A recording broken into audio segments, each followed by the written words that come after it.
فلوق اليوم راشن البيت. خلكم مستعدين، ما نشتري حلويات. خارج نطاق الفلوج، ايش فيكم على لبوبو؟ ترى واجد قبيحة. تتفق انها قبيحة؟ ماتشي كيبول. صابون. يلا اشتري صابون. ماما قالت ناخذ صابون. متى حلا؟ انت تحب العيش؟ طبعا، واي عيش لازم نشتريه. الاقصى. ايوه. بنات تخيلوا انا اخر مرة طبخت العيش. ايش الخس؟ طبخت العيش وبابا قربه عيش الاقصى. بنات مات علي لانه كذا نثري. صح والله. لذيذ. يعني اخضر اخضراني اصفر دقيق الخضر صابوني. محتاج خليط كيك. بين كيك. اوه حصلت عيش الاقصى بشله. يلا نختار من كل ما لذ وطاب. مسوي نفسك ما تعرف. تعال تعال تعال. بين الحلويات عيش الاقصى لانه حبته طويله بشله. عن حورتي تسوي كيكه احمد الزامل. ايوه هذه المرة ما اعرف كيف اسوي لكم اياها.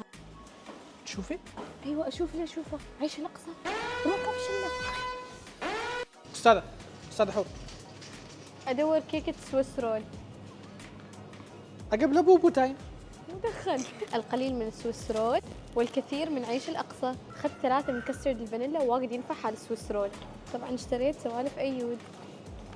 حقيقه الكل يقرب عيش الاقصى لانه فعلا ترى يفرق في الطبخ عن اي عيش ثاني. طبعا خذينا المانجا وانا اللي اخترته.